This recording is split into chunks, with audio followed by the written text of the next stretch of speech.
নমস্কার, আমি সুমিতেশ। আপনারা দেখছেন খবরিয়া 24 লাইভ। আজকে আপনারা জানেন গোটা রাজ্যে বিজেপি নরেন্দ্র মোদী এবং রাজনাথ সিং প্রধানমন্ত্রী এবং স্বরাষ্ট্রমন্ত্রী। প্রধানমন্ত্রী ছিলেন দক্ষিণবঙ্গে আর স্বরাষ্ট্রমন্ত্রী উত্তরবঙ্গে। বিজেপি কিন্তু গতকাল বাজেট পেশ করার পরে আজকে একদম পশ্চিমবঙ্গের চারটা জায়গা চষে বেরিয়েছে এবং প্রথম সারির দুই নেতা যেভাবে বক্তব্য রেখেছে সেই সমস্ত বক্তব্য নিয়ে আমরা আজকে আলোচনা করব। তৃণমূল ঠিক এরপরে কিভাবে এগোবে, কিভাবে মোকাবেলা করবে, কি জবাব দেবে, সেই সবই আমরা শুনব। আমাদের সঙ্গে রয়েছে উত্তরবঙ্গ উন্নয়ন মন্ত্রী তথা তৃণমূল কংগ্রেসের কুচবিহার জেলা সভাপতি রবীন্দ্রনাথ ঘোষ। রবিদা নমস্কার। আমরা রবিদার কাছে প্রথমেই যাব যে কালকে বাজেট হয়েছে, আজকে বাজেটের প্রসঙ্গ কিন্তু প্রধানমন্ত্রী যখন বক্তব্য রাখছিলেন তখন সেখানে উল্লেখ করেছেন। সেটা হচ্ছে যে বাজেট অন্তর্বর্তীকালীন যে বাজেট হয়েছে সেখানে সেই বাজেটে 12 কোটিরও বেশি কৃষক উপকৃত হবে, 40 কোটিরও বেশি শ্রমিক এবং 3 কোটি মধ্যবিত্ত উপকৃত হবে। এবং পূর্ণ বাজেট হলে পরে কৃষক, শ্রমিক এবং যুবদের ভবিষ্যৎ কতটা উজ্জ্বল হবে সেই প্রসঙ্গ কিন্তু আজকে উল্লেখ করেছেন প্রধানমন্ত্রী। কিভাবে দেখছেন এই বাজেটটা এবং প্রধানমন্ত্রী এই বক্তব্য? গতকাল নরেন্দ্র মোদীজি যে বাজেট পেশ করেছেন সম্পূর্ণ ভুয়া বাজেট। কেন এই ভুয়া বাজেট বলছি? তারা আর 1 মাস সরকারে আছে, 3 মাসের মধ্যে নির্বাচন কমপ্লিট হতে যাচ্ছে। সেই জায়গায় নির্বাচনের পর যারা নতুন সরকারে আসবে, যারাই আসুক, তারাই কিন্তু পূর্ণ বাজেটটা পেশ করবে। এই বাজেটটা হওয়ার কথা অন অ্যাকাউন্ট বাজেট, 3 মাসের জন্য একটা অনুমোদন নেওয়া। তো সেই জায়গায় নরেন্দ্র মোদীজি যে সমস্ত ঘোষণা কালকে করেছে এটা একেবারে অনৈতিক। দেশের মানুষকে বোকা বানানোর জন্য, ধোঁকা দিয়ে বোকা বানানোর জন্য এটা করেছে। 5 বছরের প্রায় পূর্ণ হতে চলল নরেন্দ্র মোদীর সরকার। ইতিমধ্যেই 4 বার তার বাজেট পেশ হয়ে গেছে এর আগে। তো জনগণের জন্য যদি এত দরদই থাকতো, দেশের মানুষের জন্য যদি এত দরদ থাকতো, তো গত 4টা বাজেট গেল, 4টা বাজেটে তো কিছুই ছিল না, শুকনো। এবং প্রত্যেকটা বাজেটেই দেশের মানুষের পকেট লুট করা হয়েছে, তাদেরকে শোষণ করা হয়েছে, তাদেরকে বঞ্চিত করা হয়েছে, সুযোগ সুবিধা প্রাপ্য থেকে তারা একেবারেই বঞ্চিত হয়েছেন। বিশেষ করে দেশের কৃষক সমাজ, যে সমস্ত রাজ্যে বিজেপি শাসনে রয়েছে সেই সমস্ত রাজ্যে আমরা লক্ষ্য করেছি যে কৃষকরা আন্দোলনে নেমেছে। কৃষকরা তাদের উৎপাদিত ফসলের দাম না পেয়ে এবং সেই দাম না পেয়ে এবং ব্যাংকের কর্জা মেটাতে না পেরে তারা আত্মহত্যা করেছে। তার পরিমাণ কিন্তু 12,500। তো এই মরার সময় হরির নাম এই যে মোদিজি করছে, এতে কোনো লাভ হবে না। কারণ এর আগে 5টা রাজ্যের নির্বাচনে দেশের মানুষ কিন্তু আগামী লোকসভা নির্বাচনে কোন দিকে মানুষ যাচ্ছে, মানুষের ভোটটা কোন দিকে যাচ্ছে, এটার ইঙ্গিত কিন্তু 5টা রাজ্যের মানুষ দিয়ে দিয়েছে। গত পরশুদিন 2টো উপনির্বাচন হয়েছে, তার মধ্যে একটা উপনির্বাচনে একেবারে প্রায় জামানত জব্দর মতো হয়েছে বিজেপির। তো বিজেপি ক্ষমতায় আছে, বিজেপি ক্ষমতায় থাকার পরেও তারা ভোট টানতে পারছেন না, মানুষের মন জয় করতে পারছেন না। গতকাল যেটা করেছে আমি 100% আপনাকে বলছি যে এটা একটা ভুয়া। এই ধরনের বাজেট করা যায় না, এটা অনৈতিক। দেশের মানুষকে বিভ্রান্ত করা, দেশের মানুষেরকে প্রতারণা করার জন্যই এই ধরনের বাজেট পেশ করেছে। এটা তো পূর্ণ বাজেট পেশ করেছে, কিন্তু পূর্ণ বাজেট তো পেশ করতে পারে না। 3 মাসের জন্য উনি অন অ্যাকাউন্ট বাজেট পেশ করতে পারতেন, কিন্তু তিনি যা ঘোষণা করেছেন তো এ তো মনে হচ্ছে যে কী বলে কল্পতরু। এবং শুধু তাই নয়, এমনও বলেছেন যে বছরে যে কৃষকদের 6,000 টাকা দেওয়া হবে 3টে কিস্তিতে, তার মধ্যে ভোটের আগেই একটা কিস্তি পেয়ে যাবে হচ্ছে কৃষকরা, 2,000 টাকা পেয়ে যাবে। কি করে দেখুন, এর আগে 5 বছর আগে তিনি তো ঘোষণা করে বলেছিলেন যে বিদেশ থেকে কালো টাকা উদ্ধার করে নিয়ে এসে 15 লাখ করে টাকা দেবেন প্রত্যেকটা অ্যাকাউন্টে। 1 পয়সা কি আমরা পেয়েছি? পাইনি। মাঝখানে মানুষের দৃষ্টিটাকে অন্যদিকে ঘোরানোর জন্য বলা হলো কি পোস্ট অফিসের অ্যাকাউন্ট করতে হবে। ধরে নিন চৌধুরীহাটের একটা লোক, সে কুচবিহার পোস্ট অফিসে সে বই করবে, তো সেই বইয়ে যে টাকা ঢুকবে সেই লোকটা জানবে কীভাবে? তার তো স্থানীয় ব্যাংকে অ্যাকাউন্ট আছে, এনএফটি এবং আরটিজিএস করে অল্প সময়ের মধ্যে তো ব্যাংকের মাধ্যমে টাকা পাঠানো যায়। সেই অ্যারেঞ্জমেন্টটা ব্যাংকে রয়েছে, পোস্ট অফিসে নেই। তো এটা কি প্রতারণা নয়? এই ধরনের ধোঁকা দিয়ে, প্রতারণা দিয়ে করে মানুষকে আশায় আশায় ঝুলিয়ে মানুষকে বোকা বানাতে চাইছে। কিন্তু ভারতবর্ষের মানুষ, পশ্চিম বাংলার মানুষ এত বোকা নয়। আজকে রাজনাথ সিং জি দুটো সভা উত্তরবঙ্গে করেছে, একটা ফালাকাটা, একটা মাথাভাঙায়। মাথাভাঙায় মেরে কেটে 2,500 থেকে 3,000 মানুষ, আর ফালাকাটায় মেরে কেটে 3,500 মানুষ। ভারতবর্ষের প্রথম শ্রেণীর একজন বিজেপির নেতা, ভারতবর্ষের স্বরাষ্ট্রমন্ত্রীও তিনি যেখানে সভা করতে আসবেন, যদি মেরে কেটে 2,500 3,000 মানুষ হয়, তাহলে আমাদেরই তো লজ্জা হয় যে দেশের এত বড় একজন মন্ত্রী, একজন নেতা, তার মিটিংয়ে লোক হচ্ছে না, সাড়া দিচ্ছে না। এবং আরও একটা ব্যর্থতা বলবো আমি রাজনাথ সিংজির, তিনি স্বরাষ্ট্রমন্ত্রী, তিনি সমস্ত খোঁজখবর তার কাছে যায়, আইবি, ডিআইবি, সেন্ট্রাল আইবি, যত খবরাখবর নেওয়ার সুযোগ তার রয়েছে। এই দুটো জায়গায় তিনি যে মিটিং করবেন, সেই মিটিংগুলোতে কতটা জনসমাবেশ হবে, এটা কি তার জানার সুযোগ ছিল না? আমি রাজনাথ সিং এর ওখানে আসবো, কিন্তু তার আগে আরেকটা বিষয়, প্রধানমন্ত্রী বেশ কিছু বিষয় উল্লেখ করেছেন, আমরা সেই সব বিষয়গুলো প্রথমে দেখে নিচ্ছি। সেটা হচ্ছে যে জনধন প্রকল্পের কথা বলেছেন আজকে প্রধানমন্ত্রী, যে উনি কেন জনধন প্রকল্পে এত জোর দিয়েছিলেন, যে আজকে যে টাকা কৃষকদের অ্যাকাউন্টে ঢুকবে, সেই টাকা আর কোনো সিন্ডিকেটকে দিতে হবে না, সরাসরি ঢুকবে। আমি একটা কথা বলি, জনধন যোজনা প্রকল্প, যে প্রকল্পে যে ব্যাংক অ্যাকাউন্ট খুলিয়েছেন সারা দেশের মানুষকে, সেটাও তো 4.5 বছর হয়ে গেল। তো 4.5 বছরে একটা পয়সাও সেখানে পড়লো না জমা, উল্টে সেখানে যারা জনধন যোজনায় অ্যাকাউন্ট করেছে তাদের কাছ থেকে তাদের 3,000 টাকা করে সিকিউরিটি মানি সেখানে নেওয়া হয়েছে। হয়তো কেউ সেখানে বার্ধক্য ভাতার টাকা জমা হয়েছে, 3,000 টাকা চলে গেছে, টাকা নিতে পারেনি। কন্যাশ্রীর টাকা সেখানে জমা হয়েছে অ্যাকাউন্টে, সেই টাকা সে তুলতে পারেনি। ঘরের টাকা জমা হয়েছে, সেই ঘরের টাকা থেকে 3,000 টাকা কেটে নিয়েছে ব্যাংক। হয়তো সেখানে 100 দিনের কাজের টাকা জমা হয়েছে, তো চেক জমা হয়েছে, সেখান থেকে 3,000 টাকা জমা কেটে নিয়েছে। এই যে 3,000 টাকা করে কেটে নেওয়া হলো জনধন যোজনায়, যেখানে বলা হয়েছিল যে জিরো ব্যালেন্সে অ্যাকাউন্টগুলো খোলা হবে, সেই 4.5 বছরে একটা পয়সাও জমা হলো না।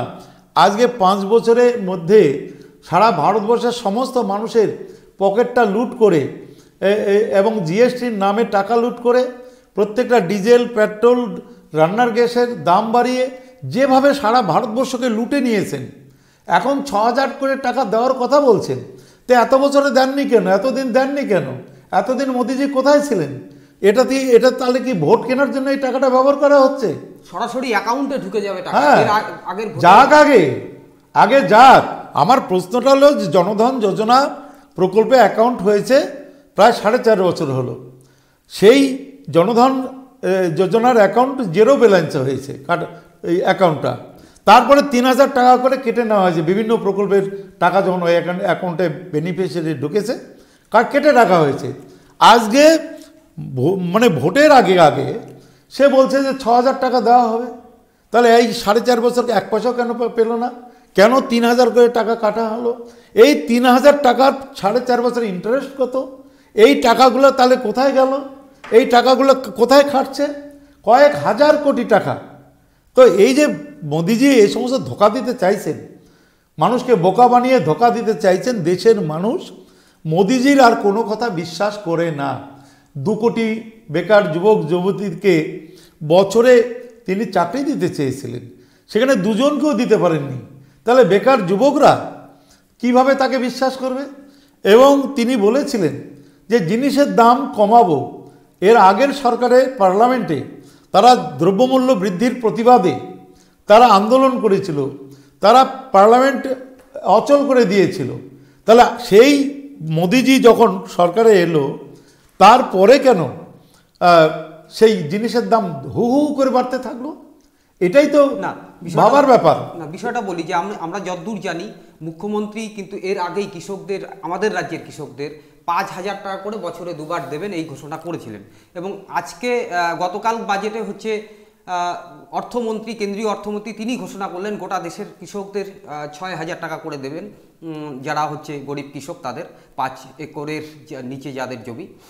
তো এই যে 5 আর 6 11,000 টাকা আমাদের রাজ্যের কৃষকরা পাবে, এটা কি মানে পেলে তো ভালো, পেলে তো এটা কৃষকেরই টাকা, পেলে ভালো। মমতা ব্যানার্জি কিন্তু যেটা বলেছে 5,000 টাকা বছরে দুটো ফসলের জন্য দেবে, 5 + 10,000 টাকা 3 বিঘা জমির চাষের জন্য। হ্যাঁ, 5,000, আবার সেকেন্ড হাফে 5,000, এবং ইতিমধ্যেই সেই টাকা কিন্তু দেওয়া শুরু হয়েছে চেকের মাধ্যমে। কিন্তু উনি এই 5,000-এর কথা শুনেই আবার নকল করে 6,000-এর কথা বলছেন। কিন্তু টাকাটা দিলে সে, আর তো সময় আর কয়দিন আছে, এই অল্প সময়ের মধ্যে সারা ভারতবর্ষে ডাইরেক্ট যে টাকা ঢোকাবে, কিভাবে অ্যাকাউন্টে যাবে? এটা তো সম্ভব নয়। এটা একটা ধোঁকা দেওয়া হচ্ছে। যেই ইলেকশন ডিক্লেয়ার হয়ে যাবে তারপরে তো কোড অফ কন্ডাক্ট চালু হবে, তারপরে তো তিনি দিতে পারবেন না, 1 পয়সা দিতে পারবেন না। এটা ভোট পাওয়ার জন্য মরার সময় হরির নাম করছে। তো মরার সময় হরির নাম করে কেউ যখন বাঁচে না, আর মোদিজিও রাজনৈতিকভাবে তিনিও বাঁচবেন না, তার দলকেও বাঁচাতে পারবেন না। মানুষ বুঝে গেছে এটা ভোটের ললিপপ। সুতরাং এই ভোটের ললিপপে এই দেশের মানুষ আর বিজেপিকে আর সমর্থন করবে না। আবার ইয়েতে বলেছে যে 5 লক্ষ টাকা করে ইনকাম ট্যাক্সের ছাড়। তাহলে এতদিন কেন 4.5 বছরের যে বাজেটটা হলো, 4 বছরে কেন ছাড় দেওয়া হলো না? 1 টাকা তো ছাড় দেওয়া হয়নি। তাহলে হঠাৎ করে এই কথাটা বলছে, আর এই কথা বলার অধিকারই নাই মোদিজির। কারণ এই যে বাজেটটা, আমি তো বললাম যে এটা ইন্টারিয়াম বাজেট, 3 মাসের জন্য অন অ্যাকাউন্ট বাজেট। এটা তো পূর্ণাঙ্গ বাজেট নয়।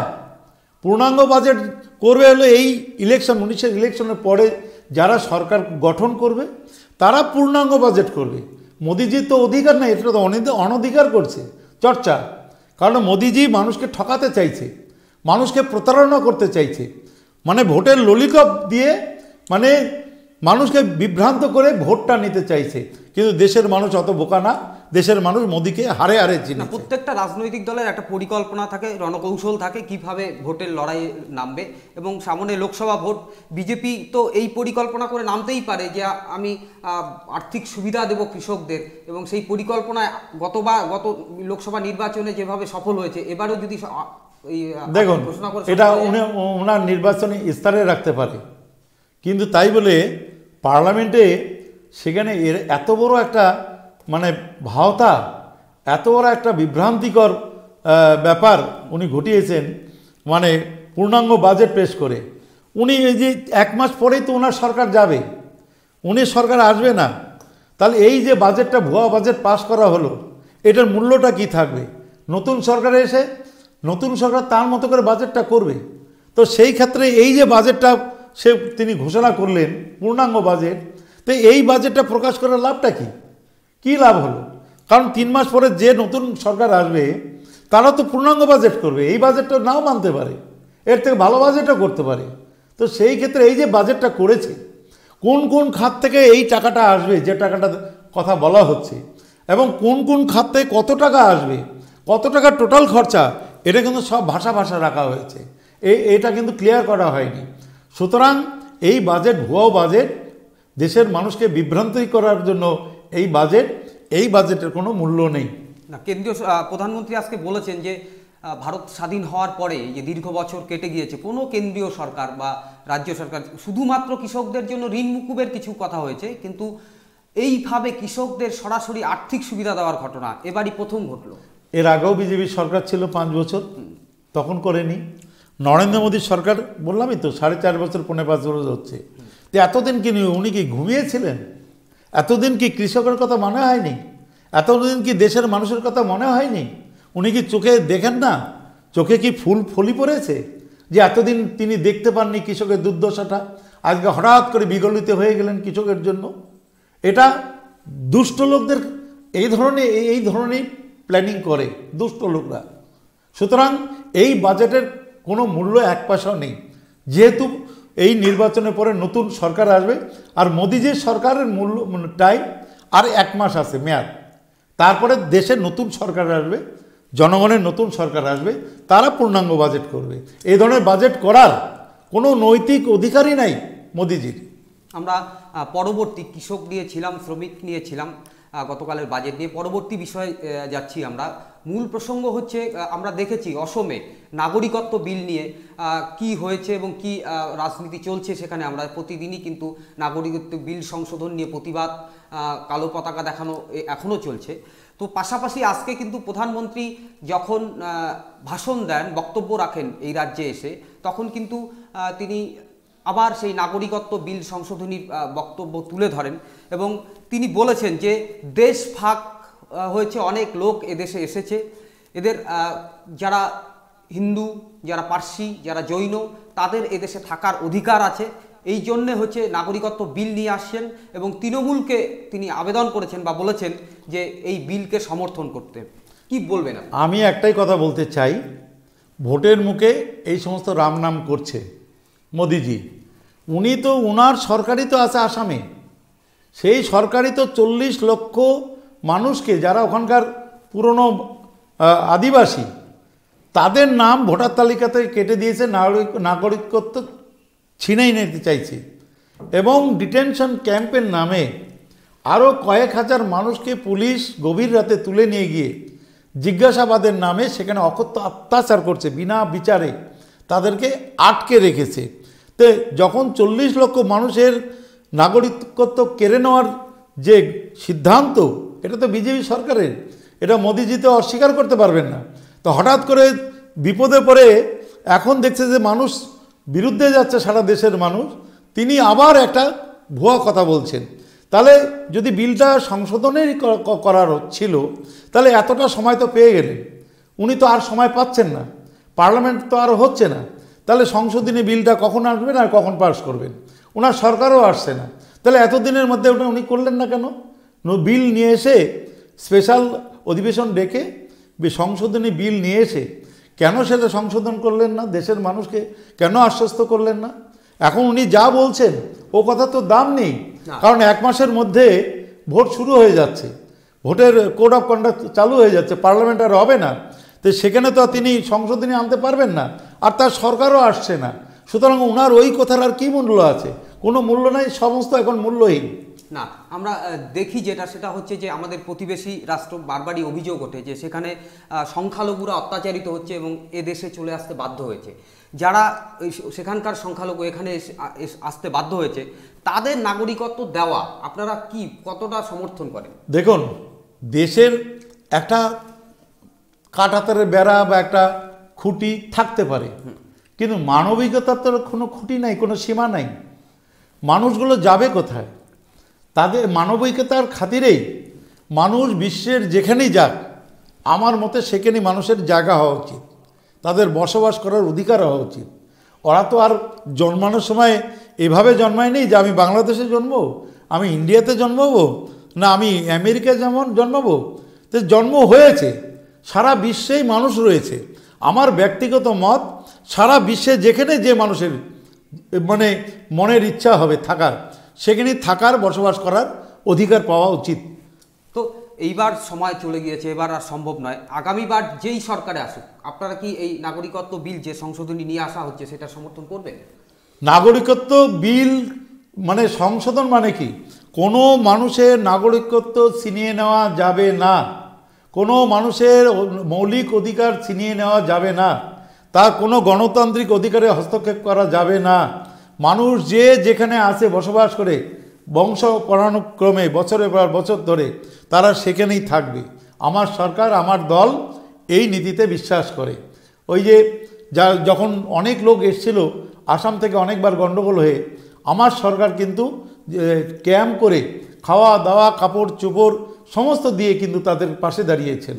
এবং বাংলাদেশের যে প্রায় 18,000 মানুষ, তারা আমাদের বাংলার মধ্যে কুচবিহারের বিভিন্ন ছিটমহলে রয়েছে, তারা আবেদন করেছিল মমতা ব্যানার্জির কাছে যে আমরা এই রাজ্যের সাথে থাকতে চাই।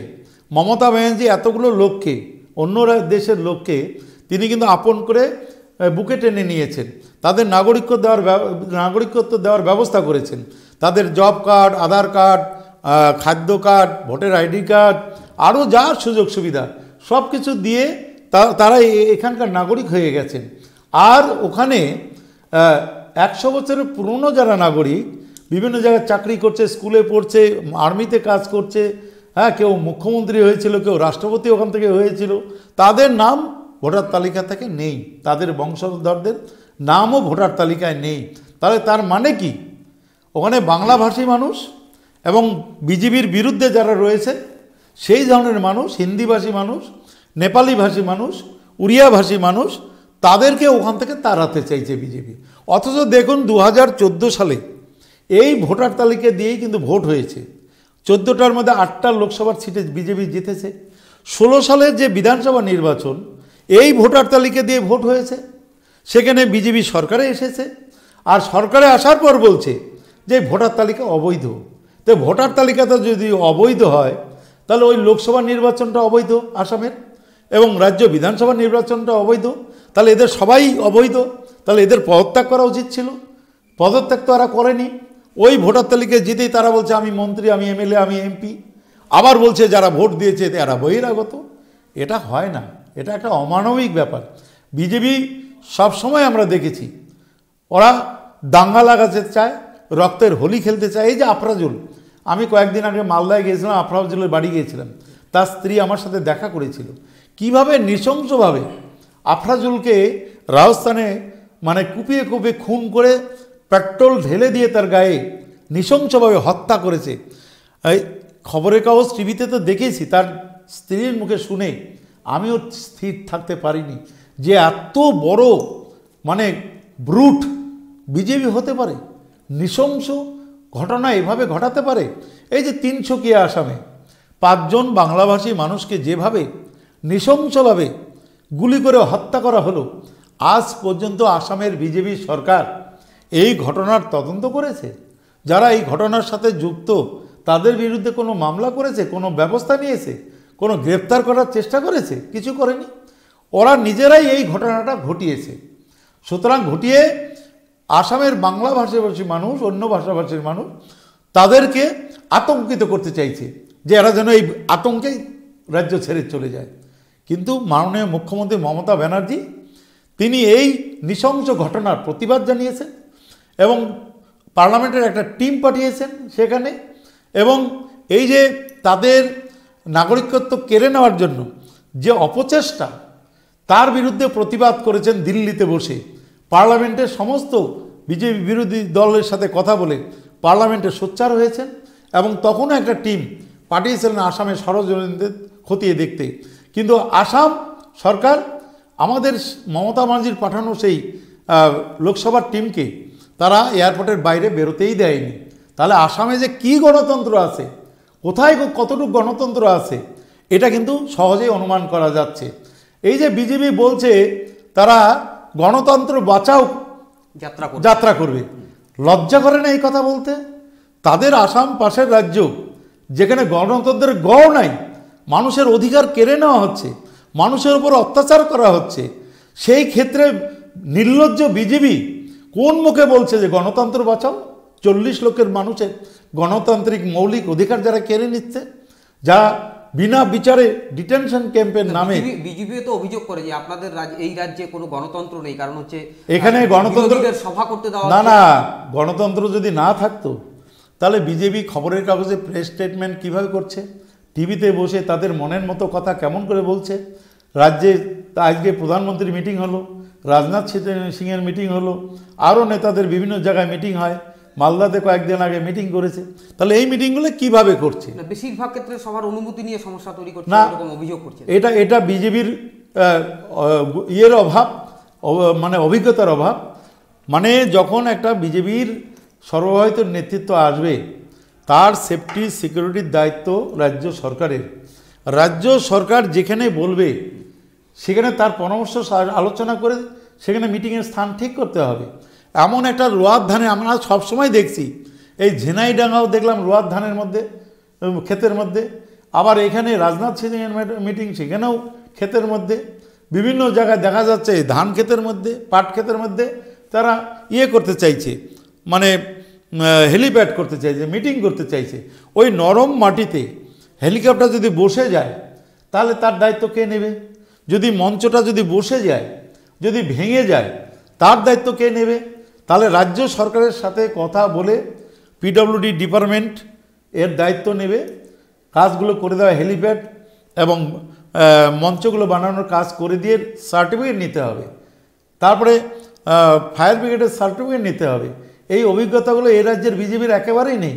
কোথায় ধান খ্যাত, পাত খ্যাত, 1 বিঘে জমি নিয়ে চারদিকে ঘেরাও করে মিটিং করতে চাইছে। তো সেই ক্ষেত্রে বিজেপির অনভিজ্ঞতার জন্য এই ঘটনাগুলো ঘটছে।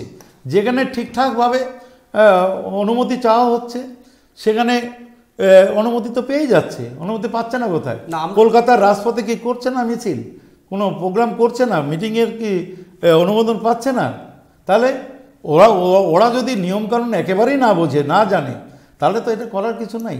না, আমরা ছিলাম মূলত নাগরিকত্ব বিলের পাশাপাশি অনুপ্রবেশ কিন্তু একটা বড় বিষয়, যেটা নিয়ে আজকেও রাজনাথ সিংকে দেখা গিয়েছে সরব হতে। আমরা দেখেছি ফালাকাটাতে যখন সভা করছিলেন, ওখানে বক্তব্য রাখতে গিয়ে রাজনাথ সিং বলেছেন যে এখনও অনুপ্রবেশ ঘটছে এবং এই অনুপ্রবেশ রোখার জন্য যে জমি চাওয়া হয়েছিল কাঁটাতারের বেড়া দেবে বলে, সেটা রাজ্য সরকার সহযোগিতা করেনি। সমস্ত এলাকায় জমি দেওয়া হয়েছে এবং ওরাই সেন্ট্রাল গভর্নমেন্ট, ওরা কাঁটাতারে বেড়া দিতে সমস্ত জায়গায় ব্যর্থ হয়েছে। এবং অনুপ্রবেশ যদি হয়ে থাকে এখনও, তার দায়িত্ব কেন্দ্রীয় সরকারের। কারণ বর্ডার পাহারা দেওয়ার ক্ষেত্রে সেন্ট্রাল ফোর্স, বিএসএফ, তারা সেন্ট্রালের অধীনে তারা পাহারা দেয়। রাজ্য সরকারের পুলিশ কিন্তু বা প্রশাসন বর্ডার এলাকা পাহারা দেয় না। যদি অনুপ্রবেশ এখনও করে থাকে তাহলে তো রাজনাথ সিংজির আজই রিজাইন দেওয়া উচিত। কারণ তার আন্ডারে হলো স্বরাষ্ট্র দপ্তর, বিএসএফ বর্ডার পাহারা দিচ্ছে, প্যারামিলিটারি ফোর্স, সেন্ট্রাল ফোর্স, যা ফোর্স, আর্মি, তাদেরই কন্ট্রোলে, তারাই পাহারা দিচ্ছে। উনি যদি এখনও বলে থাকেন যে এখনও অনুপ্রবেশ ঘটছে, তাহলে তো ওনার পদত্যাগ করা উচিত। উনি অনুপ্রবেশ আটকাতে ব্যর্থ হয়েছেন। ওনার অভিযোগ রাজ্য সরকার সাহায্য করছে। রাজ্য সরকার, আমি আবার বলছি, এটা দিনের মতো পরিষ্কার, আপনারাও জানেন, বর্ডার এলাকার 15 কিলোমিটারের মধ্যে বিএসএফের আন্ডারে আছে এবং বর্ডার পাহারা দেওয়ার ক্ষেত্রে 100% দায়িত্ব বিএসএফের। ওখানে পুলিশ যায় না, পুলিশের কোনো অধিকারও নেই। সুতরাং এক্ষেত্রে অভিযোগ নয়, বাস্তবটা জানতে হবে, আইনটা জানতে হবে। সেই ক্ষেত্রে রাজনাথ সিংজি যে কথা বলেছেন, ওনার পদত্যাগ করাই উচিত। উনি ব্যর্থ হয়েছেন অনুপ্রবেশ আটকাতে তার বিএসএফ। বেশিরভাগ ক্ষেত্রে দেখা যায় এখনও বর্ডারে অনেক জায়গায় আছে যে দেখা যাচ্ছে সেখানে কাঁটাতারে বেড়া নেই। আমাদের কুচবিহারেও দেখা যায় বিভিন্ন জায়গায়। আজকে যে অভিযোগ যে জমি দেওয়া হচ্ছে না, বারবার চেয়েছে, সমস্ত জমি দেওয়া হয়ে গেছে, ওনারা করছেন না। এর দায়িত্ব আমরা কেন নেব? ওরা করার দায়িত্ব তো ওনাদের। বর্ডারে কাঁটাতারের বেড়া যেখানে নেই সেটা তো জমি দেওয়াই আছে, 100% জমি দেওয়া আছে। তাহলে এর দায়িত্ব তো সেন্ট্রাল গভর্নমেন্টের, ওরা করেনি, এটা ওদের ব্যর্থতা। এবং ওদের বিএসএফ, ওদের ফোর্স যারা বর্ডার পাহারা দেয়, ওরা দায়িত্ব পালন করতে পারেনি। সেই দায়িত্ব পালন না করার যে দায়, আমি আবার বলবো যে রাজনাথ সিংজি যেহেতু হোম মিনিস্টার, তার পদত্যাগ করা উচিত। একদমই। আমরা আরেকটু অন্য প্রসঙ্গে চলে যাব। সেটা হচ্ছে যে কিছুক্ষণ আগে উত্তরবঙ্গ উন্নয়ন মন্ত্রী, তৃণমূল কংগ্রেসের কুচবিহার জেলা সভাপতি, উনি গণতন্ত্রের কথা বলেছিলেন, পাশের রাজ্যে গণতন্ত্র নেই অভিযোগ তুলেছিলেন। পাশাপাশি আজকে কিন্তু নরেন্দ্র মোদীকেও, প্রধানমন্ত্রীকেও কিন্তু একই অভিযোগ তুলতে দেখা যায়। সেটা হচ্ছে যে তিনি ঠিক প্রেজেন্টেশনটা অনেকটা এইভাবে করেন যে মানে এত লোক আপনাদের ভালোবাসা দেখে আমি বুঝতে পারছি যে কেন দিদি হিংসা করছে, যার ভয়ে গণতন্ত্রকে হত্যা করা নিয়ে নাটক করা লোক মানুষ খুন করছে। প্রধানমন্ত্রী বক্তব্য।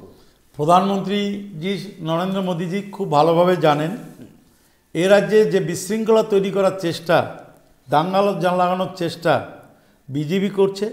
তার রাজ্য সভাপতির বক্তব্যগুলো, বিবৃতিগুলো যদি পরপর সাজানো যায়, আমার বলতে হবে না, আপনি বলে দিতে পারবেন। এবং নরেন্দ্র মোদীজি সারা ভারতবর্ষেই তিনি প্রশাসন চালাতে একেবারেই ব্যর্থ হয়েছেন। তিনি রাজ্যের দেশের দায়িত্বে আসার পর জম্মু এবং কাশ্মীরে প্রতিদিন আমাদের সেনারা মারা যাচ্ছে, ওখানকার স্থানীয় নাগরিকরা মারা যাচ্ছে, আতঙ্কের পরিবেশ তৈরি হয়েছে। বারবার তিনি পাকিস্তানে যাচ্ছেন। তাহলে এই যে পাকিস্তানে যে যাচ্ছেন, তিনি পাকিস্তানে যায় কি করছেন? আমাদের এত সেনা মারা যাচ্ছে প্রতিদিনই, প্রায় প্রতিদিনই আমাদের নাগরিক, জম্মু কাশ্মীরের নাগরিকদের উপর আক্রমণ হচ্ছে, মারা যাচ্ছে। এটাও তো তিনি বন্ধ করতে ব্যর্থ হয়েছেন। উনি কোনো দপ্তরে কোনো জায়গায় এই 4.5 বছরের মধ্যে উনি সাকসেস পাননি।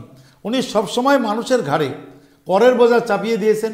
একবার তো ডিমনিটাইজেশন করে, নোটবন্দি করে দেশের মানুষকে একদম ভাতে মারার চেষ্টা করেছিলেন। ছোট ছোট উদ্যোগপতিরা, শিল্পপতিরা, তাদের শিল্পের দরজা বন্ধ হয়ে গেছে। উনি বড় বড় শিল্পপতিদের লক্ষ্যেই উনি যা কাজ করছেন, যা প্ল্যানিং নিচ্ছেন, করছেন। উনি এই যে কিংফিশার বিজয় মালিয়া, ওনার কয়েক হাজার কোটি টাকা মকুব করে দিলেন। ললিত মোদির কয়েক হাজার কোটি টাকা মকুব করে দিলেন। আবার নীরব মোদির কত হাজার কোটি টাকা মকুব করে দিলেন। তাতে দেখা যাচ্ছে না 98 লক্ষ কোটি টাকা উনি বড় লোকদের যে ঋণ নিয়েছিল সেই ঋণ মুকুব করে দিয়েছেন। 98 লক্ষ কোটি টাকা। অথচ কয়েক লক্ষ কোটি টাকা হলে সারা ভারতবর্ষের কৃষকের ঋণ, ব্যাংক ঋণ মুকুব করে তাদের পাশে দাঁড়ানো যেত।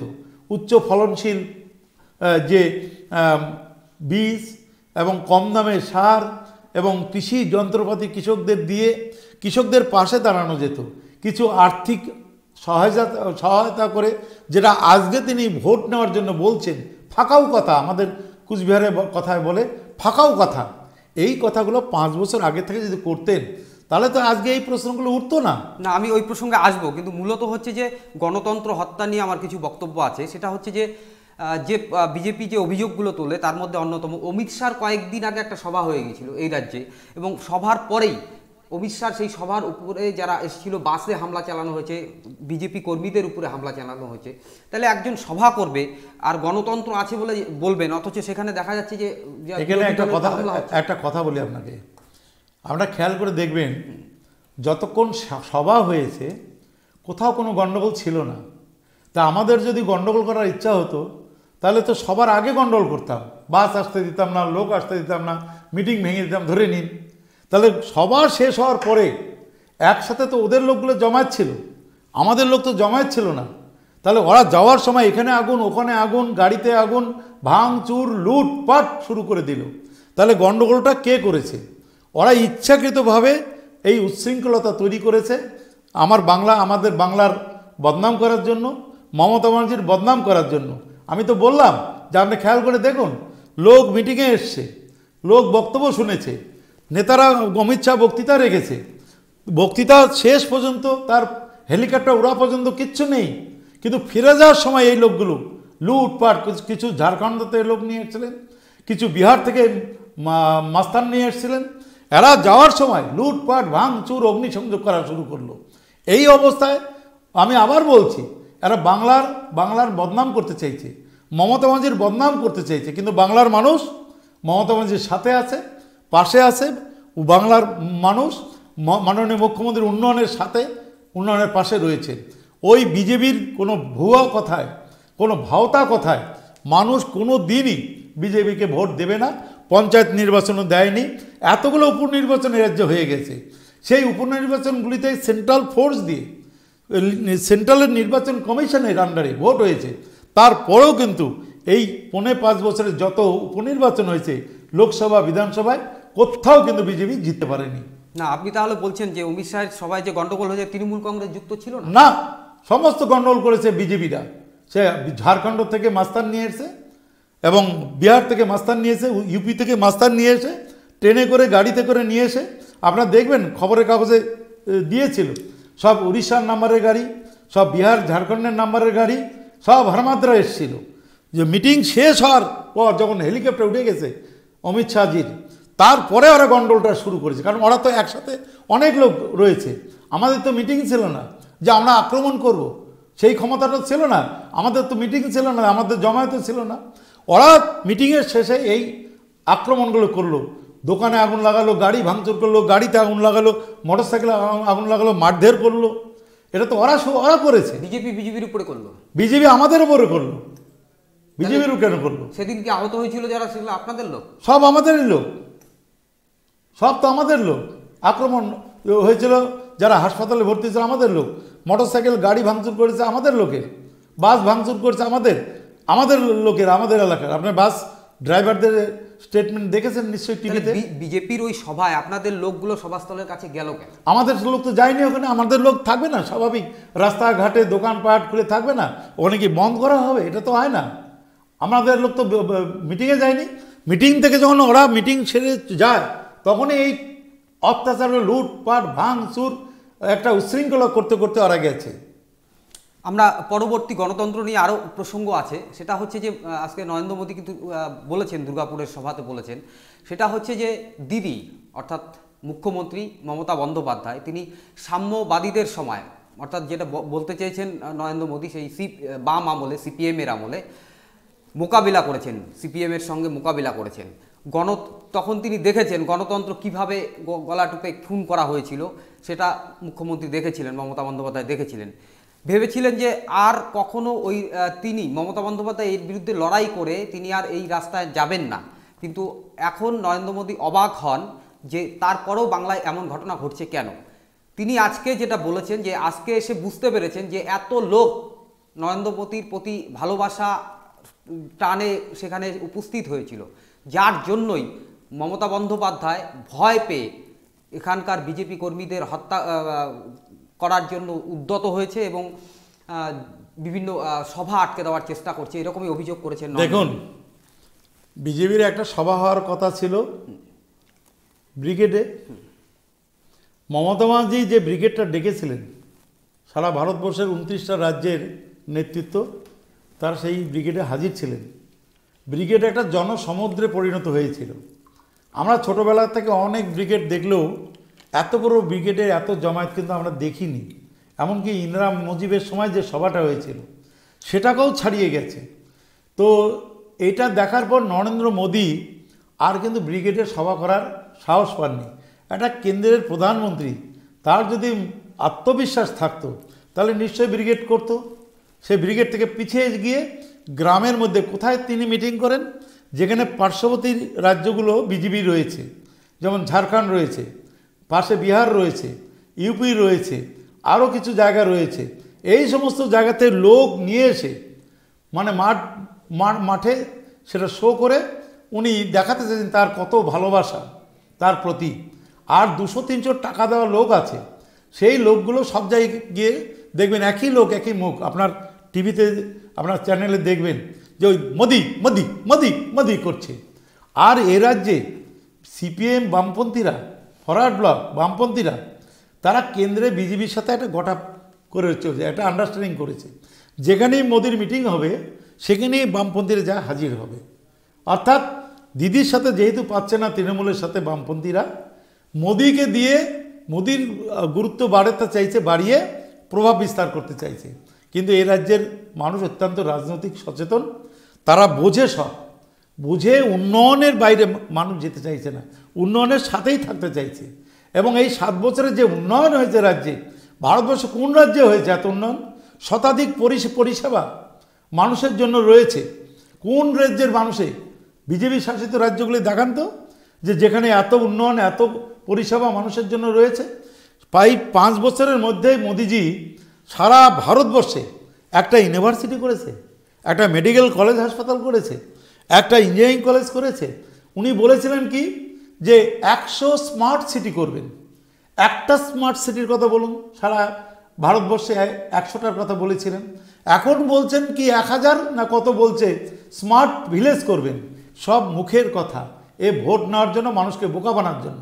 5 বছরে যারা 100টার মধ্যে একটা স্মার্ট সিটি বানাতে পারেনি, তারা বলছে কত 1 লক্ষ না কত যেন বলেছে। ওর তো মুখের ভাষা ঠিক নেই, কখনো 1000 বলে, কখনো 1 লক্ষ বলে, 1 কোটি বলে, যা পারে বলে দিচ্ছে ভোটের আগে। তো সুতরাং এগুলো এই কথায়, ভুয়া কথায়, না, ভুয়া কথায় মোদির- মানুষ ভুলবে না, পরিষ্কার কথা। মোদির কথাটা যেটা ছিল এরকম অনেকটা, সেটা হচ্ছে বাম আমলে গণতন্ত্রকে হত্যা করা হয়েছে, এই আমলেও তাই হচ্ছে। না, কখনোই নয়। বরং বিজেপি নরেন্দ্র মোদী আসার পরে ভারতবর্ষের যত মানুষ খুন হয়েছে, যত মানুষ আত্মহত্যা করেছে, ভারতবর্ষের বিভিন্ন রাজ্যে যত রেপ হয়েছে, যত অকাজ কুকাজ হয়েছে, এর আগে কোনো কেন্দ্রীয় সরকারের সময় এত খুন হয়নি ভারতবর্ষে, এত সাম্প্রদায়িক দাঙ্গা হয়নি ভারতবর্ষে, এত রক্ত ঝরেনি মানুষের এবং এত বর্ডার এলাকায় এত সেনা তাদের মরতে হয়নি, তাদের আত্মহতি দিতে হয়নি। নরেন্দ্র মোদী ব্যর্থ হয়েছেন দেশ চালাতে 100%, যার জন্য ভারতবর্ষের জিডিপি গ্রোথ আজকে ধীরে ধীরে নিচে নেমে যাচ্ছে। জেটলি তো কিছুদিন আগে বলেছিল, 8 মাস আগে, যে 2020 সালে এসে যে ভারতবর্ষের অর্থমন্ত্রী, যে জিডিপি গ্রোথ জিরোতে আসবে। গতকাল যে বাজেটটা পেশ করেছে, কেন জেটলি পেশ করেনি? জেটলি জানে যে এই বাজেটের কোনো মূল্য নাই, এই বাজেট উনি পেশ করতে পারবেন না আগামী দিনে। তাহলে দেশের মানুষের কাছে উনি কিন্তু কি বলবো, একটা ভিলেন হয়ে থাকবেন। তাই পীযূষ গোয়েলকে দিয়ে, যে অর্থমন্ত্রী না, অর্থের ধারে কাছে নেই, হ্যাঁ, তাকে দিয়ে কিন্তু বাজেটটা পেশ করা হলো। পীযূষ গোয়েল রেলমন্ত্রী, তো কালকের বাজেটে রেলের উপরে কোনো ছিল যে এতগুলো রেল লাইন, নতুন রেল চালানো হবে, এত কিলোমিটার রেল লাইন নতুন করে বসানো হবে এবং দুরন্ত গতির এত ট্রেন ভারতবর্ষে চালানো হবে, ছিল কি কোথাও? না, আমরা যতটুকু জানি জেটলি অসুস্থ, তার বদলে পীযূষ গোয়েলকে না, অর্থমন্ত্রকের দায়িত্ব। এরকম অসুস্থ না। আজকেও তো তিনি প্রেস মিট করেছেন, আজকেও তিনি প্রেস মিট করেছেন। তাকে দেওয়া হয়নি কারণ তিনি রাজি হননি ওই বাজেট পেশ করতে, ভুয়া বাজেট।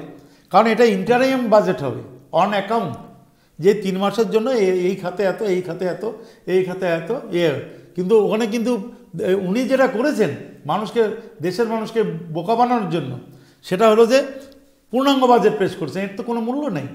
একটা মেডিসিন, যে মেডিসিনের 1 মাস পরে ওর কি বলবো, ওটা যে থাকে, কি থাকে, ওটা মেয়াদ থাকে, সেই মেয়াদ উত্তীর্ণ হয়ে যায়, তাহলে সেই ওষুধ 1 মাস পরে কেউ খাবে? কি খাবে? কেউ খাবে না।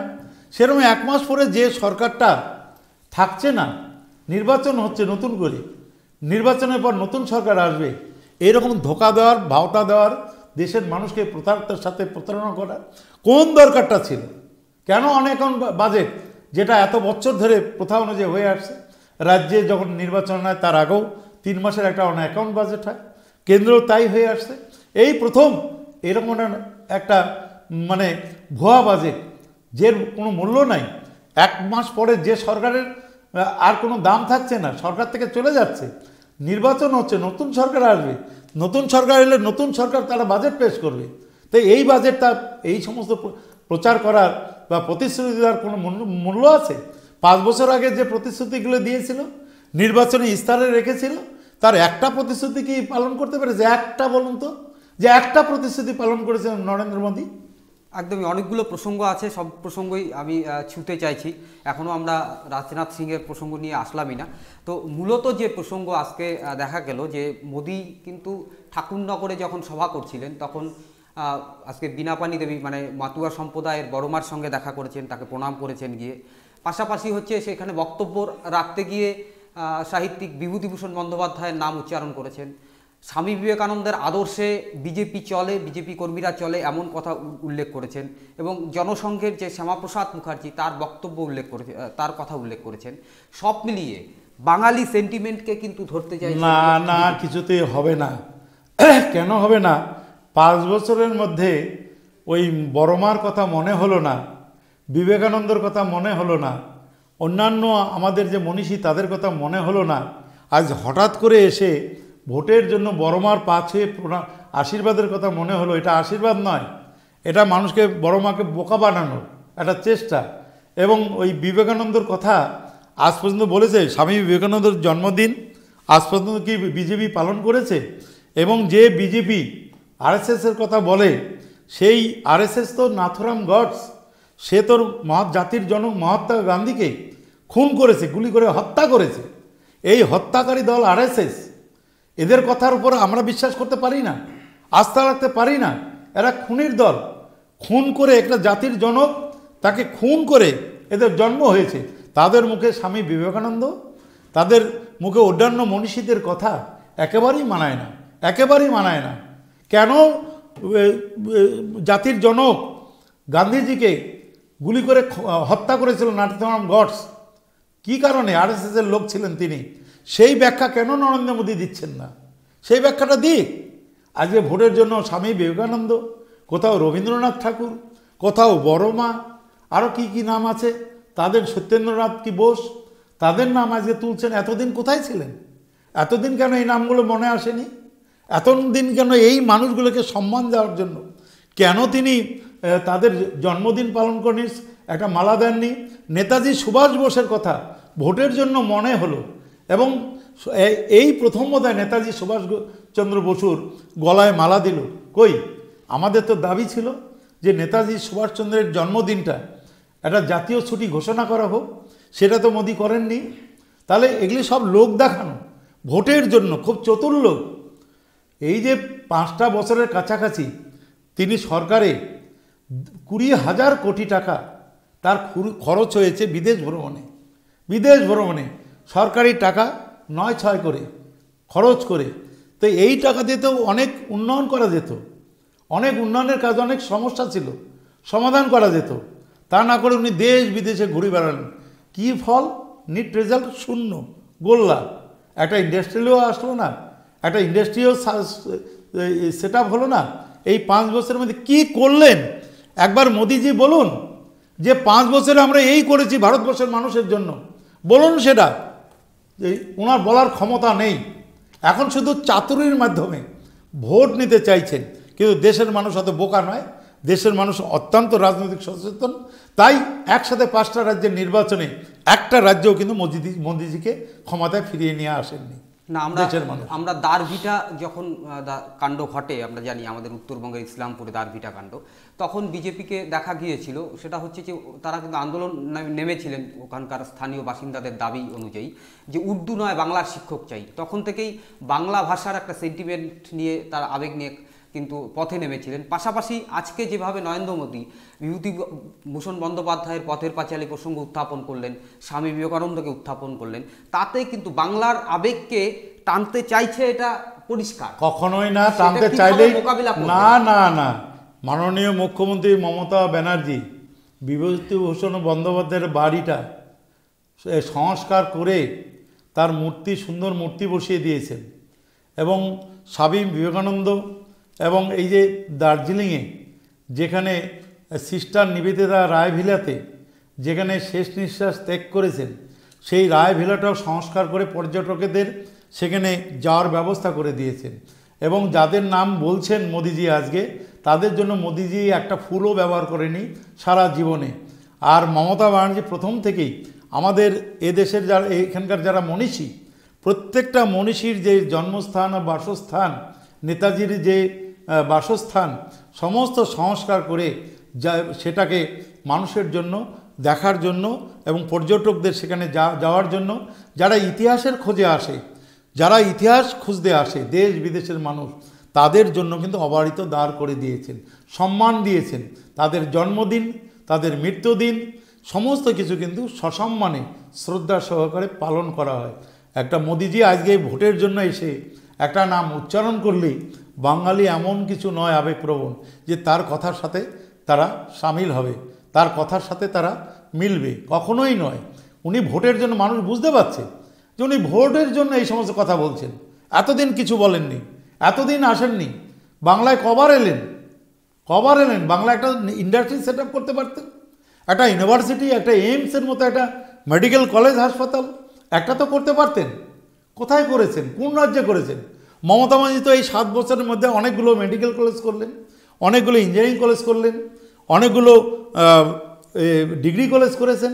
শিক্ষার ক্ষেত্রে 80% প্রায় 6,000 কোটি টাকারও বেশি শুধুমাত্র কন্যাশ্রী প্রকল্পে তিনি খরচ করছেন। আর মোদিজি ওই মমতা ব্যানার্জিকে অনুকরণ করতে গিয়ে ভারতবর্ষের 29টা রাজ্যের জন্য মাত্র 100 কোটি টাকা তার বরাদ্দ, আমার রাজ্যে 1 পয়সাও পাইনি। আজকে নরেন্দ্র মোদী আরেকটা অভিযোগ করেছেন, সেটা হচ্ছে যে উন্নয়নের প্রসঙ্গে, যে এই রাজ্যে কেন্দ্রীয় সরকারের যে প্রকল্পগুলো থাকে, যেমন রেল সহ প্রচুর প্রকল্প এই রাজ্যে কেন্দ্রীয় সরকারের রয়েছে, রেলের বিদ্যুতায়নের কাজ, রেল ডাবল লাইনের কাজ, সেক্ষেত্রে এখানকার সরকার সহযোগিতা করছে না। 1, 2 নম্বর হচ্ছে বেশিরভাগ প্রকল্প চালু করতে পারেনি, যে প্রকল্প চালু হয়েছে সেটাও ধীর গতিতে চলছে। কারণ হচ্ছে নরেন্দ্র মোদীর যে অভিযোগ ছিল, যেখানে সিন্ডিকেট রাজ চলে, আর সিন্ডিকেট যেখানে টাকা তুলতে পারবে না সেখানে কাজ করতে দেওয়া হয় না। একদম মিথ্যা অভিযোগ, সর্বৈব মিথ্যা। একজন প্রধানমন্ত্রী এত মিথ্যা কথা বলে এর আগে আমার জানা ছিল না। অনেক প্রধানমন্ত্রীকে, এর নেহরু থেকে আরম্ভ করে সব প্রধানমন্ত্রীকে আমরা দেখেছি, ছোট বয়স হোক মাঝারি বয়স হোক, এক একজন প্রধানমন্ত্রীকে আমরা দেখেছি, অটল বিহারী বাজপেয়ীকেও দেখেছি, কিন্তু এত মিথ্যা অসত্য কথা বলা কোনো প্রধানমন্ত্রীকে দেখিনি। এই যে 4টে রেল বাজেট হয়েছে পরপর, এর আগে আপনার বলুন তো, আপনারা তো খবরে সবসময় থাকেন, আমাদের নর্থ ইস্টের জন্য কটা ট্রেন দিয়েছেন, কত কিলোমিটার রাস্তা, রেলের রাস্তা বানিয়েছেন। আমরা নিউ কুচবিহারে মমতা ব্যানার্জি থাকার সময়ে 4টে ওখানে ইন্ডাস্ট্রি সেট আপ হয়েছিল, সব বন্ধ। এবং এখানে শিলিগুড়িতে এনজিপিতে একটা এক্সেল তৈরির কারখানা, সেটা বন্ধ করে দিয়েছে। এবং যেখানে ওটা কোথায় নাম, যেখানে আর ওটার নাম কি, ওখানেও একটা রেলের কারখানা গড়ার কাজ শুরু করেছিলেন, সেগুলো বন্ধ করে দিয়েছিলেন। এ রাজ্যে কোনো কিছু, এমনকি আমাদের যে কুচবিহার বালুরঘাট মালদা, এই যে আমরা উড়ান চালু করব, হ্যাঁ এয়ার সার্ভিস, সেখানেও বাধা দিচ্ছে। যে কোম্পানি টেন্ডারে অ্যাটেন্ড করছে তাকে ভয় দেখাচ্ছে, হুমকি দিচ্ছে, যাতে এখানে তারা উড়ানটা না চালু করে। আমরা পদে পদে বাধা পাচ্ছি, আমার সরকার পদে পদে বাধা পাচ্ছে। আমাদের রাজ্য থেকে যত টাকা তুলে নিয়ে যাচ্ছে বিভিন্ন ট্যাক্স বাবদ, তার একটা পার্সেন্টেজ আমাদের দেওয়ার কথা, কোনো টাকাই আমাদের দিচ্ছে না। সমস্ত যে প্রকল্পগুলো চলছে সব স্টেট গভর্নমেন্টের ফান্ডিং থেকে। সেন্ট্রাল গভর্নমেন্ট বলতে পারবে না যে স্টেট গভর্নমেন্টকে অমুক প্রকল্পে এত টাকা আমরা দিয়েছি, অথচ প্রত্যেকটা রাজ্যেরই কিন্তু পাও না। এখানে তুমি অনেক রকমের ট্যাক্স তুলে নিয়ে যাচ্ছ, তুমি পয়সা কেন দেবে না আমাদের স্টেট শেয়ারটা কেন দেবে না? না, আজকে আরেকটা অভিযোগও কিন্তু করেছেন, সেটা হচ্ছে অভিযোগ না, আমি বলবো প্রধানমন্ত্রী এসে বলুক 5 বছরে ভারতবর্ষে কী করেছে, কী কী প্রকল্প করে কাজ করেছে। অভিযোগ জানানো সহজ, আমি এখানে বসে সারা রাত অভিযোগ করতে পারবো, কিন্তু কাজটা কি আমার সরকার কতগুলো করলো সেটা যেমন বলতে পারবো। এবং মোদিজি এসে বলুক না, বিজেপি নেতারা বলুক গত 5 বছরে সারা ভারতবর্ষে জনগণের জন্য, মানুষের জন্য কি কাজ করেছেন, বেকার যুবকদের জন্য কি কাজ করেছেন। জিনিসপত্রের দাম হু করে বেড়ে গেছে, কমেনি, ওষুধপত্রের দাম বেড়ে গেছে, কোনো উন্নয়ন করতে পারেনি সারা ভারতবর্ষে। তাহলে কীটা করলেন, আবার ভোটটা কেন দেবে দেশের মানুষ? আজকে এখানে এসে সেটাই বলে গেছেন, আয়ুষ্মান প্রকল্প যেটা, সেটা আপনারা করতে দিচ্ছেন না এখানে। আরে আয়ুষ্মান প্রকল্প, এরকম প্রকল্প তো আমরা অনেকে আগেই করে দিয়েছি, 5 লক্ষ টাকা করে সেলফ হেল্প গ্রুপকে করে দিয়েছি। বিভিন্ন যে কর্মচারীরা, যে সিভিক পুলিশ থেকে আরম্ভ করে সমস্ত সরকারি কর্মচারী করেই দিয়েছি। আয়ুষ্মান একটা করে চিঠি দিচ্ছে মোদিজির ছবি দিয়ে, এটা তো প্রচার। যদি আয়ুষ্মান বা এই ধরনের কিছু ছিল তাহলে স্টেট গভর্নমেন্টকে টাকাটা দিত, যে তুমি এই প্রকল্পটা তুমি স্টেট গভর্নমেন্টের মধ্যে করো। সরাসরি তো করতে পারবে না ভাই, ওরা তো সরাসরি এই প্রকল্পেতে যুক্ত হতে পারবে না। সুতরাং এখানে তো স্টেট একটা গভর্নমেন্ট আছে, এটা শুধু ভোটের জন্য একটা ইস্যু তৈরি করা। 5 বছরে কিচ্ছুই করলো না, ভোটের সামনে এসে তার আয়ুষ্মান, তার এটা ওটা জনধন যোজনা সব মিথ্যা ভাতা দিচ্ছে দেশের মানুষকে। না, তবুও তো একটা জিনিস বলা যায় যে মোদি নিজের ছবি দিয়েই করুক আর যাই করুক, যে চিকিৎসার জন্য যদি 5 লক্ষ পর্যন্ত মানুষ কাউকে দিচ্ছে টাকা, তাহলে সেটা না না কাউকে, না না আমরা তো না করিনি, কাউকে টাকা দিয়েছে, কাউকে কি কোনো এরকম কিছু ইয়ে করেছে যে তুমি এটা করলে এটাই 5 লক্ষ টাকা পাবে? শুধু তো চিঠি পাঠিয়েছে, চিঠি পাঠালেই তো হয় না। তাহলে এই যে সেলফ হেল্প গ্রুপ আছে, অঙ্গনওয়াড়ি আছে, আশা প্রকল্প আছে, বা সিভিক পুলিশ আছে, বা অসংগঠিত ক্ষেত্রে যে শ্রমিকরা আছে বা যারা কাজ করে, তাদের জন্য তুমি যদি একটাও করে দিতে 5 বছরে, তাও না বলতে পারতাম না এই রাজ্যে একটা করছে, ভারতবর্ষে একটা করছে। কোথাও তো কিছু করেনি, কোথাও কিছু করেনি। এখানে তো বিনা পয়সায় হাসপাতালের চিকিৎসা আছে, ভারতবর্ষের বিজেপি শাসিত রাজ্যগুলো তো আমরা তো যাই, সেখানে তো এক পয়সা বিনা পয়সা কোনো চিকিৎসা নেই, পয়সা দিয়ে চিকিৎসা নিতে হয়। এখানে চিকিৎসা আছে, মাননীয় মুখ্যমন্ত্রী তিনি বিভিন্ন অসংগঠিত ক্ষেত্র এবং সংগঠিত ক্ষেত্র এবং সেলফ হেল্প গ্রুপ সামাজিক প্রকল্পগুলিতে তিনি তো 5 লক্ষ টাকার করে মেডিকেল ফ্যাসিলিটিস দিচ্ছেন। তিনি বছরে 5 লক্ষ টাকা খরচ করতে পারবে, তারপর তার জন্য খরচ হলে তার জন্য তার পয়সা দিতে হবে না। যে কার্ড দিয়েছে, হেলথ কার্ড দিয়েছে, সেই কার্ডের দেখালেই হয়ে যাচ্ছে। তৃণমূলের 3টা টি, সেটা নিয়েও বিদ্রুপ করেছেন নরেন্দ্র মোদী, বলছেন টি টি টি টি তোলাবাজ দল। আর কলেজে ভর্তির নামেও এখন পড়াশোনা করতে গেলেও ছাত্রদের পয়সা, আমি একটা কথা বলবো, তোলাবাজি হচ্ছে সেখানে। এই রাজ্যের বিজেপির যারা নেতা, নাম বলবো না, তারা কেউ গ্যাস কেলেঙ্কারিতে জড়িয়ে গেছে, তদন্ত হচ্ছে, কেউ পেট্রোল পাম্প কেলেঙ্কারিতে জড়িয়ে গেছে, কেউ নানা রকম কেলেঙ্কারিতে জড়িয়ে গেছে। এবং তাদের দলের অনেক নেতা মন্ত্রী তারা এই কোটি কোটি টাকা নিয়েছেন ঘুষ, মানে কারো কি সিবিআই হবে আটকানোর জন্য ঘুষ নিয়েছেন, এটা দেখাই যাচ্ছে। এবং ভারতবর্ষের যে সবথেকে বিশ্বস্ত সংস্থাটা ছিল সিবিআই, যে সিবিআই নির্দিষ্ট কোনো কেস ছাড়া কেস নিত না, আজ যে থানার মতো অবস্থা হয়ে গেছে। থানার ওসিরা যেমন যে কোনো কেস নিচ্ছে, সিবিআইকে ওই রকম। সিবিআইকে কাউকে দিয়ে শুধু কাউকে চমকানো হচ্ছে, ধমকানো হচ্ছে, কাউকে জেলে পোড়া হচ্ছে। মানে এটা মানুষের যে গণতান্ত্রিক অধিকারটা সেটা হরণ করা হচ্ছে, বিনা বিচারে তাকে নিয়ে গিয়ে জেলে পুরে দেওয়া হচ্ছে। এবং যারা জনপ্রতিনিধি তাদেরকেও নিয়ে জেলে পুরে দেওয়া হচ্ছে, তার বিচার নেই। কি বিচার? কোনো বিচার নেই। এটা করা হচ্ছে। মাননীয় মুখ্যমন্ত্রী মমতা ব্যানার্জির যে আত্মসহায়ক 40 বছর ধরে অবহিত ভদ্রলোক ওখানে কাজ করে আসছেন 3/2 একটা টেবিলে বসে, তার বাড়িতেও সিবিআই। এটা হলো একটা সাধারণ মানুষ আত্মসহায়কের কাজ করছে, তাকেও জিজ্ঞাসাবাদ। এটা কি হলো? এটা তো মানে কি বলবো, যেন তেন প্রকারানো, মানে ফাঁসানোর জন্য হাজার হাজার কোটি টাকা লুট করে চলে গেল নীরব মোদী, বিজয় মালিয়াল, মহুল চেসকিস থেকে শুরু করে আরও যারা আছে, ললিত মোদী। সেখানে সিবিআই নেই। এই ব্যাপারগুলোতে সিবিআই তদন্তই হচ্ছে না। অনেকগুলো ব্যাংকগুলো লুটপাট হয়েছে, তার উপরে তদন্ত হচ্ছে না। কে কোথায় চাকরি করছে কোথায়, সেটা নিয়ে তদন্ত হচ্ছে। এটা কি কথা? এই ধরনের সিবিআই কি এত নিচে নেমে গেল, থানার পুলিশ হয়ে গেল? না, বলছে সারদা চিটফান্ড এইসব প্রসঙ্গ তুলে বলছে যে সারদা এদের কেন্দ্রীয় সংস্থাগুলোকে আসতে দিতে ভয় পাচ্ছে কেন দিদি, সেটা সারদা আরো যারা আছে চিটফান্ড, এর সেন্ট্রাল গভর্নমেন্টের লাইসেন্স দেয়, অনুমোদন দেয়। আর যখন সারদা এই সময় চিটফান্ডের জন্ম হয়েছিল, প্রবেশ হয়েছিল এই রাজ্যে, তখন বামফ্রন্ট সরকার ক্ষমতায় ছিল, তখন তৃণমূল কংগ্রেস ক্ষমতায় আসেনি। 2004 সাল থেকে রমরমিয়ে সারা রাজ্যে চিটফান্ডগুলো ঘাঁটি গেড়ে বসেছিল। আমাদের কুচবিহারে তো কতগুলো ছিল, প্রত্যেকটা জায়গায় ছিল। সেই চিটফান্ডগুলো কারা বসিয়েছিল, কারা অনুমোদন দিয়েছিল? কেন্দ্র থেকে। বিজেপিও তো 5 বছর ক্ষমতায় ছিল মাঝখানে, তারা কেন অনুমোদন দিয়েছিল? এখনও কেন অনুমোদন দিচ্ছে? কেন সে ব্যাপারে চারদিকে বুঝে শুনে দেওয়া হয়নি? তো সেই ক্ষেত্রে আমার সরকার তো এসে 2011 সালে, তখন শেষের দিকে।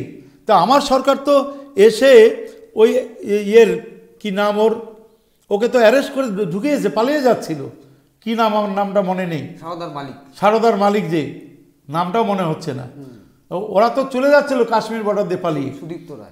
সুদীপ্ত রায় আর একজন মহিলা রয়েছে, তো তারা তো পালিয়ে যাচ্ছিল। কই সেন্ট্রাল গভর্নমেন্ট তো ধরেনি।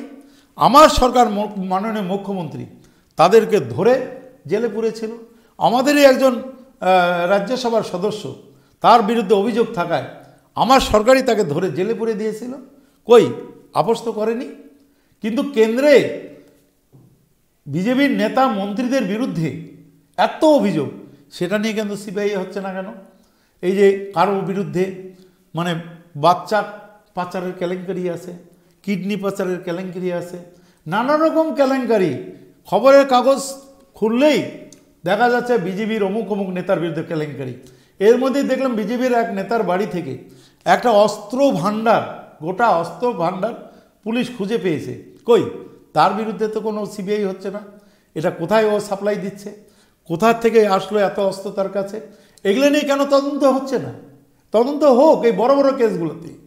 ব্যাংকের যে দুর্নীতি সারা ভারতবর্ষে, ব্যাংক লুট হয়েছে, এগুলো নিয়ে সিবিআই তদন্ত করুক। আমরা সময় একদমই কম, শেষে রাজনাথ সিং বেশ কিছু অভিযোগ করে গিয়েছেন। তার মধ্যে অন্যতম যে প্রসঙ্গ সেটা হচ্ছে যে সাম্প্রদায়িক দাঙ্গা এই রাজ্যে ব্যাপকভাবে বৃদ্ধি পেয়েছে। তার মধ্যে একটা তথ্য উনি দিয়েছেন, সেটা হচ্ছে 2011 সালে 40টি সাম্প্রদায়িক দাঙ্গার ঘটনা আমাদের এখানে হয়েছিল। 2014 সেটা বেড়ে 100টি হয়েছে এবং 2018-তে 822টি হয়েছে। উনি একটা ঘটনার কথা বলাক না, দাঙ্গার ঘটনা বলুক। আমরা ভারতবর্ষে বিজেপি যত দাঙ্গা লাগিয়েছে এবং এখানেও যত দাঙ্গা লাগানোর চেষ্টা করেছে সব তো বিজেপি। কখনো কালী মন্দিরে গোমাংস রাখছে, আবার কখনো মসজিদে নিয়ে গিয়ে সুরের মাংস রাখছে। এইভাবে তো এরাই বারবার তো এরাই ধরা পড়ছে, আইডেন্টিফাইড হচ্ছে। সারা ভারতবর্ষে এভাবেই তো ওরা সাম্প্রদায়িক দাঙ্গা লাগাতে চায়, রক্তের হোলি খেলতে চায়, রামনবমীর নাম করে স্কুলের বাচ্চাদের হাতে অস্ত্র তুলে দিয়ে স্কুলের বাচ্চাদের শৈশবটাকে নষ্ট করে দিতে চাইছে, শিশু মনটাকে তারা নষ্ট করে দিতে চাইছে। বিভিন্ন সময় ধর্মের নাম করে তারা দাঙ্গা লাগানোর চেষ্টা করেছে। কিন্তু পশ্চিম বাংলা মানুষ অত্যন্ত রাজনৈতিক সচেতন এবং এখানকার প্রশাসন অনেক দক্ষ থাকার কারণে এখানে তারা সাকসেস হয় নাই। অন্য রাজ্যগুলো, তাদেরই রাজ্যগুলোতে গোধরাকাণ্ডে কারা জড়িত, গোধরাকাণ্ডে কারা ঘটিয়েছে, এই একটা ট্রেনকে পুড়িয়ে সেই সাধু সন্ন্যাসীদের কারা মেরেছিল, কারা তাদের মেরেছিল, এবং এই যে বাবরি মসজিদ ভাঙার ক্ষেত্রে কারা ভেঙেছিল, কারা সারা ভারতবর্ষ জুড়ে সাম্প্রদায়িক দাঙ্গা লাগানোর চেষ্টা করেছিল, কারা বাবরি মসজিদ ভেঙেছিল, এগুলো তো বিচার হওয়া উচিত, সিবিআই তদন্ত হওয়া উচিত। যাদের নাম ওর সাথে রয়েছে তাদের শাস্তি হওয়া উচিত। দেশের মানুষ দেখতে চায় এ ধরনের অপরাধীদের শাস্তি হোক। এরা কোন মুখে বলে তৃণমূল সাম্প্রদায়িক? এখানে সাম্প্রদায়িক দাঙ্গা একটা ঘটনার কথা বলুক না রাজনাথ সিং, মোদিজি একটা ঘটনার কথা বলুক এই রাজ্যে যে সাম্প্রদায়িক দাঙ্গা তৃণমূল করেছে। বিজেপি বারবার সাম্প্রদায়িক দাঙ্গা লাগানোর চেষ্টা করেছে কিন্তু ব্যর্থ হয়েছে। প্রশাসন সবসময় নজরে থাকায় দক্ষ প্রশাসক মাননীয় মুখ্যমন্ত্রী, তার জন্য আজকে এই রাজ্যটার মানুষ, সব সম্প্রদায়ের মানুষ শান্তিতে আছে। ভারতবর্ষের 29টা রাজ্যের মানুষ এ রাজ্যে বসবাস করছে, কারো বিরুদ্ধে কোনো অভিযোগ কেউ করেনি, কাউকে চলেও যেতে বলেনি। তাদের সমস্ত রকম সহযোগিতা করা হচ্ছে, শেল্টার দিচ্ছে, সেফটি সিকিউরিটি দিয়ে একটা মিনি ভারতবর্ষ পশ্চিমবাংলাটা, সব রাজ্যের যেখানে মানুষ রয়েছে। এরপরে রাজনাথজি আর নরেন্দ্র মোদীজি যাই বলুক, দেশের মানুষ, বাংলার মানুষ এটা কখনোই বিশ্বাস করবে না। তারা অসত্য কথা পরিবেশন করেছে, শুধু অভিযোগ করলেও প্রমাণ করা যায় না। নিজেদের রাজ্য যেখানে দাঙ্গা হচ্ছে, যেখানে রেপ হচ্ছে রাজধানী দিল্লির বুকে এবং তাদের বিজেপি শাসিত রাজ্যগুলিতে, সেটা দেখুক। এই যে এনআরসি নিয়ে কথা বলে ত্রিপুরার যে মুখ্যমন্ত্রী বিপ্লব দেব, সে তো 71 সালের আগে বাংলাদেশে তার জন্ম। সে যখন ওই এনআরসি নিয়ে গণ্ডগোল, উনি 3 দিনের মধ্যে 37 বার তার স্থান পরিবর্তন করেছে, অ্যাড্রেস পরিবর্তন করেছে। তাকে অ্যারেস্ট করুক না, তাকে তার নাগরিকত্ব কেড়ে নিক তো দেখি বিজেপির বুকে কত দম আছে। একদমই। আমরা সারাক্ষণ বেশ কিছু প্রশ্নে ছিলাম, আরও প্রচুর প্রশ্ন ছিল কিন্তু সময় 9টা পার হয়ে গেছে। আজকে আমরা এই পর্যন্ত রাখছি এবং আমরা আরও এই প্রসঙ্গগুলো নিয়ে আলোচনা করব। আজকে এখানেই বিদায় নিচ্ছি, ভালো থাকবেন, শুভরাত্রি। আমি যাওয়ার আগে শুধু এটাই বলবো, ভারতবর্ষের 2019-এর যে নির্বাচন, এই নির্বাচনে ভারতবর্ষের মানুষ, ভারতবর্ষের উন্নয়ন, ভারতবর্ষের শান্তি সম্প্রীতি বজায় রাখার জন্য, ভারতবর্ষের অর্থনীতিটাকে আরও চাঙ্গা করার জন্য, মানুষের জন্য কাজ করার জন্য একটা নতুন সরকার আসবে। মানুষ বিজেপির বিরুদ্ধে ভোট দিবে, 100-র নিচে নেমে যাবে বিজেপির সিট সারা ভারতবর্ষে। সুতরাং বিজেপি যে মোদিজি যে বাজেট করেছে, ওই বাজেটের কাগজপত্রগুলো নিয়ে বড় একটা তাবিজ বানিয়ে মোদিজি আর অমিত শাহজি যাতে দুজনে মিলে গলায় নিয়ে সারা ভারতবর্ষে ঘুরবে, কারণ ওই কাগজের তো আর কোনো মূল্য থাকবে না। সুতরাং 2019 বিজেপি ফিনিশ। আমরা সময় খুব আসন্ন, আমরা শীঘ্রই সব কিছু দেখতে পারবো, জলের মতো পরিষ্কার হয়ে যাবে। আমরা আজকে এখানেই রাখছি, নমস্কার। নমস্কার।